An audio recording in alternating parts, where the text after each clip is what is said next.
Hello दोस्तों, MP परीक्षा के ऑफिशियल यूट्यूब चैनल में आपका फिर से स्वागत है। और पर्यावरण के आज के लेक्चर में हम लोग जो पढ़ने वाले हैं उस टॉपिक का नाम है ऊर्जा संसाधन। ठीक है, तो चलिए। तो दोस्तों, क्या होता है ऊर्जा संसाधन? तो ऊर्जा संसाधन वह चीज है, जितने भी आपके उद्योग हैं वहां पे जिस भी प्रकार की ऊर्जा की उत्पत्ति हो रही है या जिस प्रकार की ऊर्जा वहां पे लग रही है, वो आप किस प्रकार से वहां पे पहुंचा रहे हैं, क्या क्या संसाधन आप यहाँ पे उपयोग कर रहे हैं, है ना। तो ऊर्जा संसाधन क्या हो जाएगा? ऐसे संसाधन जो आपकी अलग अलग प्रकार की ऊर्जा बनाने में या ऊर्जा का निर्माण करने में जरूरी होते हैं, उन्हें ऊर्जा संसाधन कहते हैं। ठीक है, चलिए अब बात करते हैं इसके प्रकार की। तो आइए देख लेते हैं इसके प्रकार क्या होते हैं। तो दोस्तों, अगर मैं बात करूं ऊर्जा संसाधन के प्रकार की, तो ये दो प्रकार के होते हैं, है ना। जिसमें सबसे पहला होता है परंपरागत ऊर्जा संसाधन, दूसरे होते हैं गैर परंपरागत, जिसमें परंपरागत को कन्वेंशनल कहते हैं और गैर परंपरागत को नॉन कन्वेंशनल कहते हैं।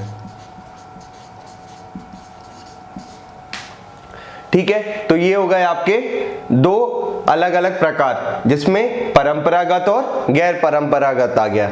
ठीक है, तो चलिए मैं एक और पॉइंट आपको बता दूं कि जो ये परंपरागत स्रोत होते हैं हमारे पास, है ना, जो ये हमारे पास ऊर्जा के संसाधन है, इसमें ध्यान रखने चीज क्या है कि ये अनवीकरणीय है। क्या है? अनवीकरणीय। और जो गैर परंपरागत है वो क्या है? नवीकरणीय। अब क्या होता है ये नवीकरणीय और अनवीकरणीय? तो दोस्तों, अनवीकरणीय कहलाता है नॉन रिन्यूएबल। ठीक है, और जो अपना नवीकरणीय कहलाता है ये कहलाता है रिन्यूएबल। मतलब ऐसे स्रोत या ऐसे ऊर्जा के संसाधन जिनका हम बार बार उपयोग कर सकते हैं या बार बार उनको यूज कर सकते हैं बार बार एनर्जी बनाने के लिए, तो वो आ जाएंगे रिन्यूएबल। मतलब जिनको दोबारा से क्या किया जा सकता है? रिन्यू किया जा सकता है, उनका नवीकरण वापस किया जा सकता है, तो उसे कहते हैं हम लोग नवीकरणीय या रिन्यूएबल सोर्स ऑफ एनर्जी। और ऐसे संसाधन जिनका हम बार बार यूज नहीं कर सकते हैं, बार बार उनका नवीकरण नहीं कर सकते हैं, तो आ जाते हैं हमारे अनवीकरणीय में।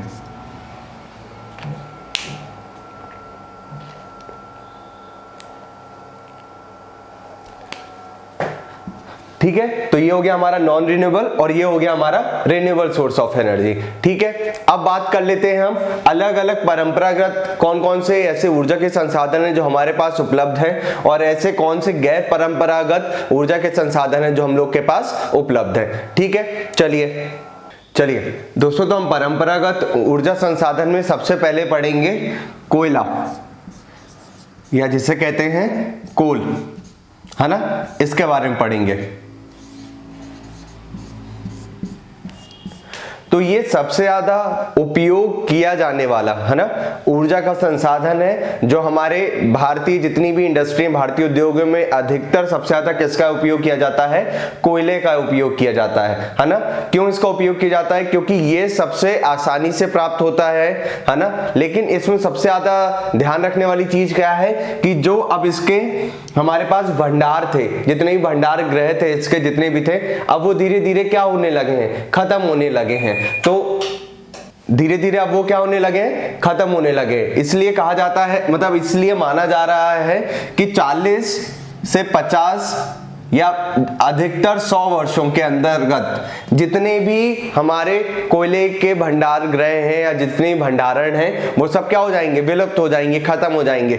जब ये खत्म हो जाएंगे तो हमारे पास क्या ऑप्शन रहेगा? हमें किसी दूसरे ऊर्जा संसाधन की ओर जाना पड़ेगा। इसलिए अगर मैं बात करूं कोयला जो होता है, तो कोयला जो रहता है ये 1000 वर्षों से जो जितने भी हमारे मर जाते हैं, जीव मर जाते हैं, जो पेड़ पौधे मर जाते हैं, वो है ना जमीन के अंदर दबते जाते हैं और वहां से हमें क्या मिलता है? कोयला मिलता है ना। जब वो बन के एक जीवाश्म के जैसे बन जाते हैं तो जब वो दब जाते हैं तो वहां पे कंप्रेशन के प्रोसेस की वजह से हमको क्या मिलता है, कोयला मिलता है। ठीक है, अब कोयले के अलग अलग प्रकार हैं जो हम लोग के सामने हैं, जो ऊर्जा के संसाधन है उसमें कोयले के अलग अलग प्रकार हैं जो अलग अलग उद्योगों में इस्तेमाल किए जाते हैं। जिसमें सबसे पहला आता है पीट कोयला।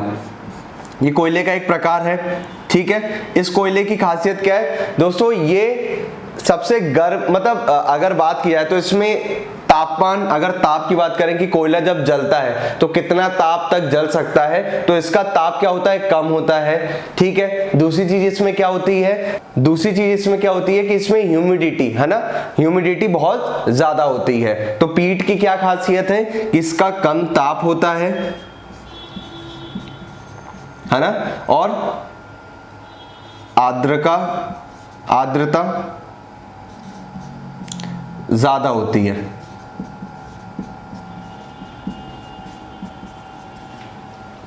ठीक है, तो ये हो गया हमारा पीट का एग्जांपल। फिर बात करते हैं हम लोग दूसरा, लिग्नाइट। ये दूसरा प्रकार होता है कोयले का।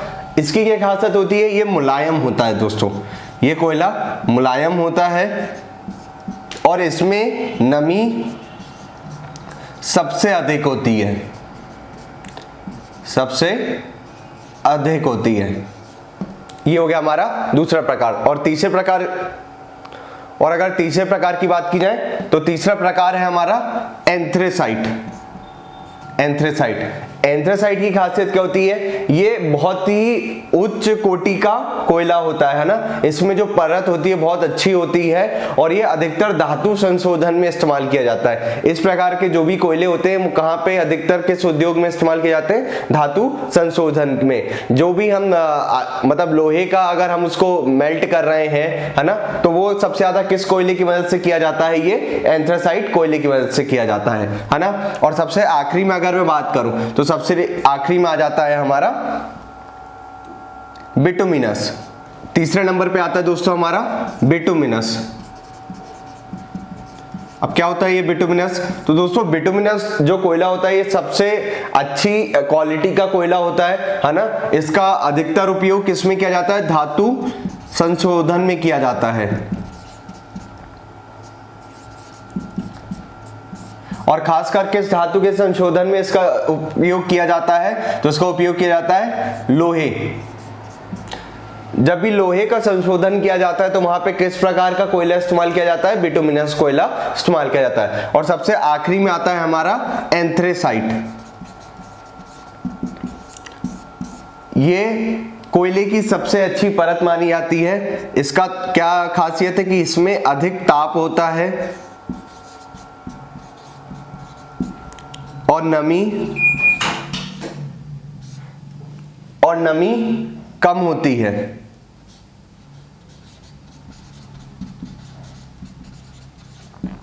तो ये तो हो गया हमारा दोस्तों कोयले का, हमने डिस्कशन कर लिया कि कोयला क्या होता है ना। पीट उसका एक प्रकार होता है, लिग्नाइट उसका एक प्रकार होता है, बिटुमिनस उसका एक प्रकार होता है और एंथ्रेसाइट उसका एक प्रकार होता है। तो इस तरीके से कोयले के ये 4 प्रकार हैं जिस प्रकार के जो कोयले हैं वो हमारे उद्योगों में इस्तेमाल किए जाते हैं। ठीक है, चलिए अब बढ़ते हैं अपने दूसरे परंपरागत ऊर्जा संसाधन की ओर। तो दूसरा हमारा जो परंपरागत ऊर्जा संसाधन है वो क्या है, पेट्रोलियम।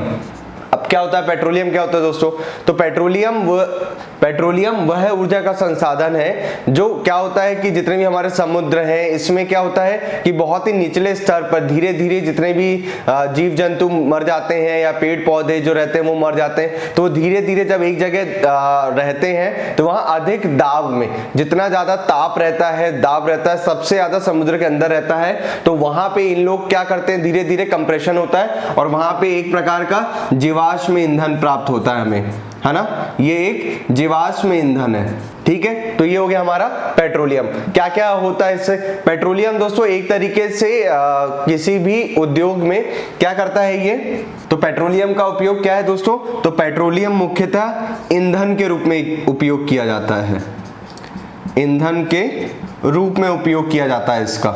ठीक है, ये हो गई पेट्रोलियम की बात। पेट्रोलियम से हमें क्या क्या मिल सकता है, पेट्रोल मिल सकता है, डीजल मिल सकता है। तो ये सारी चीजें किसके जो ये प्रोडक्ट हैं, बाई प्रोडक्ट हैं, ये किसके बाई प्रोडक्ट हैं, पेट्रोलियम के हैं, है ना। ठीक है, अब हम बात कर लेते हैं हमारे तीसरे परंपरागत ऊर्जा संसाधन की। तीसरा है हमारा प्राकृतिक गैस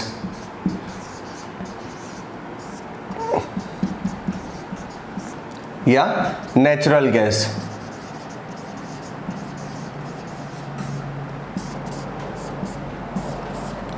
अब बात करें प्राकृतिक गैस की, तो दोस्तों जो प्राकृतिक गैस है इसमें क्या खासियत है, ये कोल और हमारे जो पेट्रोलियम से क्यों ज्यादा अच्छा है, क्योंकि दोस्तों सबसे बड़ी बात ये है कि इसमें कम प्रदूषण, मतलब प्रदूषण जो हमारा कोयले और पेट्रोलियम के संसाधनों से ज्यादा निकलता है, इसके कंपैरिजन में इसमें बहुत ही कम प्रदूषण निकलता है ना। ये हमारे लिए कम नुकसानदायक है।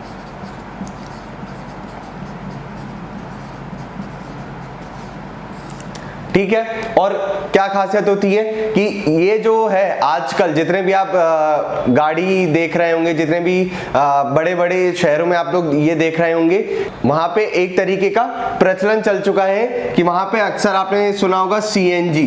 जी हाँ दोस्तों, कंप्रेस्ड